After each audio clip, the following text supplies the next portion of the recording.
Hello friends and welcome to Nimbus Learning powered by Engineers academy.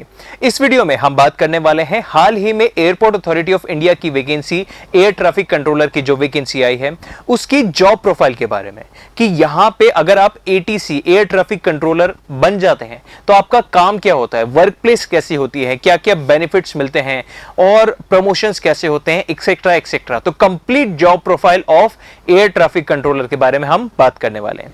तो देखिए दोस्तों, जैसे कि आप अपनी स्क्रीन पर देख सकते हैं, जो एयर ट्रैफिक कंट्रोलर की जो जॉब है बहुत ही यूनिक जॉब है। ये जॉब बाकी जॉब से कैसे डिफरेंट है?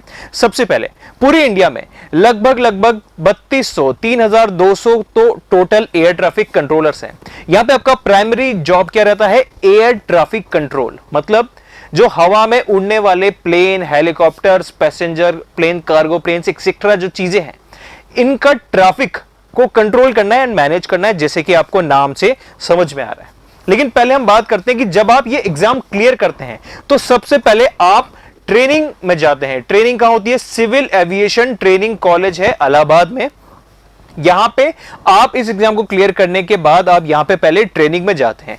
यहां पे आपको सिम्युलेटर से प्लस कुछ थ्योरेटिकल सब्जेक्ट्स की सारी नॉलेज दी जाती है, प्रैक्टिकल वाया सिम्युलेटर और थ्योरेटिकल कुछ सब्जेक्ट्स की। सब्जेक्ट जैसे metrology, meteorology, air regulations, air technical, air navigation etcetera, ये वो सब सब्जेक्ट्स हैं जिनकी नॉलेज को यूज करके आपको एयर ट्रैफिक कंट्रोल करने की जरूरत होगी। ओके, अब आपकी ट्रेनिंग सक्सेसफुली कंप्लीट होने के बाद आप डायरेक्टली किसी सीनियर एटीसी ऑफिसर, जो सीनियर एयर ट्रैफिक कंट्रोलर होगा, उसके अंडर में डबल बैंकिंग में काम करेंगे। डबल बैंकिंग का मतलब क्या होता है कि एक सीनियर एटीसी ऑफिसर के साथ एक junior newly recruited ATC officer साथ में काम कर रहे हैं और उसके काम को देखते देखते वो भी काम सीखते जा रहे हैं। This is known as double banking. अब धीरे धीरे आप भी काम सीख जाएंगे तो आपको कंप्लीट इंडिपेंडेंट चार्ज देने से पहले आपके कुछ टेस्ट और ट्रेनिंग और होते हैं जिनको पास करना जरूरी होता है। वो इंटरनल टेस्ट और ट्रेनिंग रहते हैं, ठीक है। ऐसा नहीं कि अगर आपने ये वाले टेस्ट फेल कर दिए तो फिर आपको निकाल दिया जाएगा, ऐसा कुछ नहीं है, क्योंकि ये एक पीएसयू है तो लगभग ये भी एक गवर्नमेंट जॉब के इक्विवेलेंट ही है। अब यहां पे आपको टेस्ट एंड ट्रेनिंग पास करना इसलिए जरूरी है क्योंकि आप जब खुद से इंडिपेंडेंट चार्ज लेंगे एयर ट्रैफिक कंट्रोलर का, तब आपके ऊपर बहुत बड़ी रिस्पॉन्सिबिलिटीज होंगी और इसीलिए आपको वो बड़ी रिस्पॉन्सिबिलिटी इंडिपेंडेंट देने से पहले आपको प्रॉपर ट्रेनिंग के थ्रू गुजरना पड़ता है और उसके बाद कुछ टेस्ट होंगे, उनको क्वालिफाई करने के बाद ही आपको इंडिपेंडेंट चार्ज दिया जाता है। और कुछ छोटे एयरपोर्ट्स में ऐसा भी होता है कि जो एयर ट्रैफिक कंट्रोलर्स होते हैं उनको कई बार एडमिनिस्ट्रेशन का भी जॉब दे देते हैं, कई बार पैसेंजर टर्मिनल का भी जॉब देते हैं, कुछ सिक्योरिटी का भी जॉब दे देते हैं along with their ATC air traffic controller.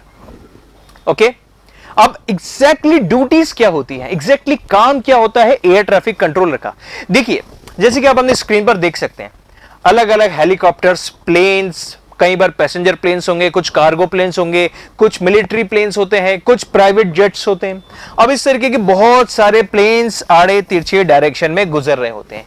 अगर इनको प्रॉपरली मैनेज ना किया जाए तो क्या होगा? सब अपनी मन मर्जी से चलाएंगे, सबको पहले उतरना है तो क्या होगा? आपस में हो जाएगा कोलिशन। तो घूम फिर के एयर ट्रैफिक कंट्रोलर का काम ही होता है कि इस तरीके से सबको सिस्टमैटिक तरीके से मैनेज किया जाए कि आपस में कोलिजन ना हो, ठीक है। उसके लिए कुछ रूल्स होते हैं, कुछ चीजें आपको पढ़नी होती है, जैसे वेदर को भी आपको थोड़ा समझना होता है, ग्राउंड की चीजें भी आपको समझनी होती है, एयरपोर्ट की बेसिक टर्मिनोलॉजी समझनी होती है, प्लेन की बेसिक टर्मिनोलॉजी समझनी होती है, ताकि आप प्रॉपरली कम्युनिकेट कर सके, ठीक है। जैसे कि आप अपनी स्क्रीन पे देख सकते हैं, हर प्लेन दूसरे प्लेन से कुछ दूरी पे होता है जिसका नाम होता है सेपरेशन।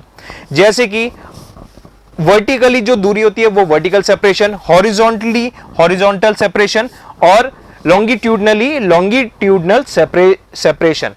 तो इस तरीके से हर प्लेन दूसरे प्लेन से वर्टिकली, हॉरिजॉन्टली और लॉन्गिट्यूडनली कुछ दूरी पे होना चाहिए, उसी दूरी को कहते हैं सेपरेशन। और वो कितनी दूरी होती है यही आपको ट्रेनिंग के दौरान बताई जाती है कि इतने नॉटिकल माइल्स या इतनी दूरी पे हर प्लेन दूसरे प्लेन से रहना चाहिए। अब प्लेन टू प्लेन भी ये चीजें वेरी करती है कि कितने पावरफुल प्लेन है, हेलीकॉप्टर है या प्लेन है, कार्गो प्लेन है या मिलिट्री प्लेन है, एक्सेट्रा एक्सेट्रा। तो ये सारी चीजें देखकर आपको ये सिस्टमैटिक अरेंजमेंट मैनेज करना है कि हर एयरक्राफ्ट, हर फ्लाइंग ऑब्जेक्ट दूसरे फ्लाइंग ऑब्जेक्ट से एक पर्टिकुलर दूरी बनाए रखे।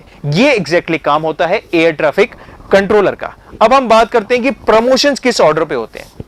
देखिए, जब आप जाते हैं junior engineer air traffic controller की पोजीशन पे, तो आपका जो पहला प्रमोशन होगा उससे आप बनेंगे असिस्टेंट मैनेजर, फिर प्रमोशन होगा तो मैनेजर, फर्दर प्रमोशन पे सीनियर मैनेजर, फिर प्रमोशन होगा असिस्टेंट जनरल मैनेजर, फिर प्रमोशन होगा तो डिप्यूटी जनरल मैनेजर, फिर प्रमोशन होगा तो जॉइंट जनरल मैनेजर, उसके बाद जनरल मैनेजर, उसके बाद एग्जीक्यूटिव डायरेक्टर और उसके बाद बोर्ड मेंबर। अब एयर ट्रैफिक कंट्रोलर की जॉब बहुत यूनिक इस तरीके से भी है कि आप इनिशियली यहां पे आएंगे और प्रमोशन होते होते होते इस तरीके से आप बढ़ते चलेंगे, लेकिन जॉइंट जनरल मैनेजर से लेके जूनियर इंजीनियर तक ये सभी लोग एक ही जगह बैठते हैं।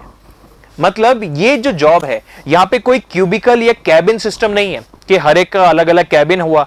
ऐसी चीज आपको जनरल मैनेजर या ऊपर के पोजीशन पे ही मिलेगी।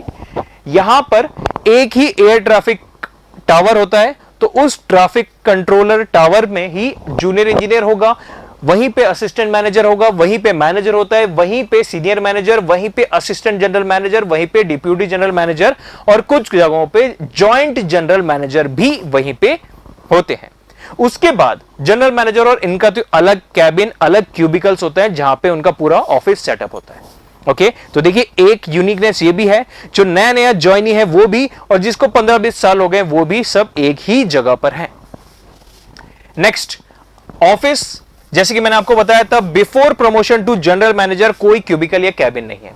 दूसरा, यहां पे सेपरेट डॉर्मिटरीज जरूर होती है। डॉर्मिटरीज मतलब डॉर्मिटरीज यहां पे आपको जैसे कि पता है एयर ट्रैफिक कंट्रोलर की जरूरत 24 घंटे होती है, लेकिन एक इंसान 24 घंटे काम नहीं कर पाता, इसलिए यहां पे शिफ्ट में ड्यूटी होती है। ठीक है, शिफ्ट में ड्यूटी मॉर्निंग, इवनिंग और नाइट शिफ्ट। तो नाइट शिफ्ट के दौरान आपको अगर कुछ घंटे रेस्ट करना है तो उस रेस्ट करने के लिए प्रॉपर डॉर्मेटरीज बनी है जहां पर जाके आप कुछ घंटे सो सकते हैं। अब वो शेड्यूल कैसा होता है, देखिए जो सिटीज हैं, मेट्रो सिटीज में 5 दिन का ही एक साइकिल होता है, 5 डे ड्यूटी साइकिल इसको कहते हैं। 12 घंटे की नाइट शिफ्ट होती है, इवनिंग शिफ्ट 6 घंटे की, मॉर्निंग शिफ्ट 6 घंटे की। आपको मन में ये सवाल आ रहा होगा, सर नाइट शिफ्ट 12 घंटे की क्यों? दोस्तों, नाइट शिफ्ट में 4 घंटे की ड्यूटी होती है, फिर 4 घंटे का एक स्लीपिंग ब्रेक होता है और फिर वापस 4 घंटे की ड्यूटी होती है। इस तरीके से होती है नाइट शिफ्ट, और 4 घंटे की वो जो बीच में स्लीपिंग आवर है वो आपको सोना ही है, ये मैंडेटरी है अकॉर्डिंग टू द रूल्स, ताकि आप फुल एफिशिएंसी एंड कंसंट्रेशन के साथ अपना काम कर सके। ओके, तो आपकी यहां पे मॉर्निंग शिफ्ट हुई, इवनिंग शिफ्ट हुई, फिर नाइट शिफ्ट हुई, और नाइट शिफ्ट करके जब आप सुबह सुबह जाएंगे तो वो दिन तो पूरा खाली हुआ, अगला दिन भी खाली और उसके अगला दिन भी खाली ही हुआ। तो इस तरीके से यहां पे कोई सैटरडे संडे वाला रूल नहीं है कि हर संडे ऑफ, यहां पे हर 5 दिन के बाद 2 दिन की छुट्टी।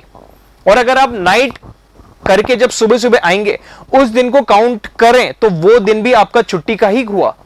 तो ऑल्दो उस दिन तो आप सोएंगे, लेकिन उसके बाद आपको हर रोज मतलब 5 दिन के साइकिल के बाद 2 दिन की छुट्टी मिलेगी। तो इस तरीके से यहां पे शिफ्ट में ड्यूटी होती है for each and every employee, चाहे मेल हो या फीमेल, सभी को इसी तरीके की साइकिल में ड्यूटी करनी पड़ती है।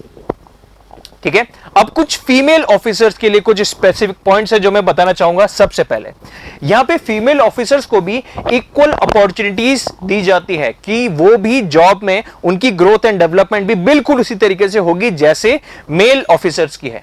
साथ ही साथ फीमेल ऑफिसर्स को वो सारे बेनिफिट्स मिलते हैं जो बाकी किसी भी और गवर्नमेंट जॉब में मिलते हैं, जैसे कि मैटरनिटी लीव्स हो गई या इस तरीके की और जितने भी लीव्स होती हैं वो सभी फीमेल ऑफिसर्स एंटाइटल्ड होती हैं इस जॉब में भी। फीमेल एटीसीज को थ्रू आउट देयर करियर बिल्कुल सेम ही तरीके से काम करना होता है जैसे कि मेल काउंटर पार्ट्स को करना होता है। फॉर एग्जाम्पल, जैसे कि अगर कोई पर्टिकुलर टास्क मेल संभाल रहा है तो same particular task female officer भी संभाल सकती हैं। यहां पे ऐसा कोई डिस्टिंक्शन नहीं है कि एक पर्टिकुलर जॉब फीमेल नहीं कर पाएंगी या एक पर्टिकुलर जॉब केवल मेल के लिए हो, ऐसा कोई डिस्टिंक्शन नहीं है। यहां पे हर चीज बिल्कुल इक्वली दोनों मेल एंड फीमेल ऑफिसर्स कर सकते हैं। साथ ही साथ यहां पे इक्वल फैसिलिटीज के साथ साथ प्रॉपर प्राइवेसी और रेस्पेक्ट भी दिया जाता है फीमेल्स को, कि फीमेल्स के लिए डॉर्मेटरी सेपरेट है, फीमेल्स के लिए इस तरीके के अरेंजमेंट्स, स्लीपिंग अरेंजमेंट्स, वेट करने के या उनके रेस्ट करने के जो प्लेसेस हैं वो बिल्कुल सेपरेट एंड प्राइवेसी के साथ दिए जाते हैं। और ये शेड्यूल जो उनका काम करने का शेड्यूल है, जो क्या टास्क हैंडल करने के शेड्यूल है, ये दोनों में बिल्कुल इक्वल रहेंगे। अब इसके अलावा कुछ जनरल फैसिलिटीज। पहली चीज, एयरपोर्ट अथॉरिटी ऑफ इंडिया की ये एटीसी की जॉब में थ्रू आउट इंडिया कहीं पे भी पोस्टिंग हो सकती है। आप रहने वाले दिल्ली के हो, आपकी पोस्टिंग चेन्नई में हो सकती है। आप रहने वाले साउथ इंडिया के हो और पोस्टिंग नॉर्थ इंडिया में भी कहीं भी हो सकती है, क्योंकि यहां पे आपका काम है एयरपोर्ट अथॉरिटी ऑफ इंडिया से रिलेटेड एटीसी, मतलब जहां एयरपोर्ट होगा वहां आपकी जॉब हो सकती है। तो ऑब्वियस है रूरल एरियाज में तो आपकी जॉब होगी नहीं, होगी तो उसी एरिया में जहां पे एयरपोर्ट है और वहीं पे आपका धीरे धीरे प्रमोशन होता जाएगा। सैलरी कितनी रहती है? बेसिक पे 40,000 के अराउंड है। इसके अलावा आपका कुछ इंक्रीमेंट होता है, डीएनएस अलाउंस होता है, पर्क्स एंड बेनिफिट्स होते हैं, मेडिकल अलाउंस, एचआरए एक्सेट्रा। तो यहां पे सब कुछ मिला के लगभग आपके 10 से 11 लाख की सैलरी होती है। मतलब पर मंथ आपके पास 80-90 हजार के आसपास तक की सैलरी हम मान सकते हैं। ठीक है, तो 80-90,000 तक की सैलरी होती है। एक और बेनिफिट, यहां पे ऑफिस के बाहर कोई वर्क नहीं। जैसे आपने देखा होगा प्राइवेट ऑर्गेनाइजेशन में आपके फ्रेंड्स वगैरह की ऑफिस में काम करके आ गए और घर पे भी लैपटॉप यार कुछ रह गई, एक प्रेजेंटेशन बनानी है, एक मेल करना है एक्सेट्रा, ऐसा कुछ नहीं होता है। यहां पे जो भी काम है आपको खुद वहां पे मैनुअली अपने दिमाग से, अपनी सूझबूझ से करना है, एयर ट्रैफिक टावर में मौजूद रह के।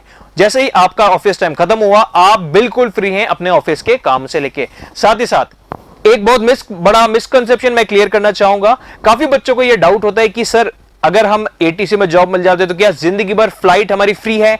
ऐसा कुछ नहीं है। फ्लाइट का कोई कंसेशन नहीं होता है यहां पे एयर ट्रैफिक कंट्रोलर के लिए, कोई भी कंसेशन नहीं है।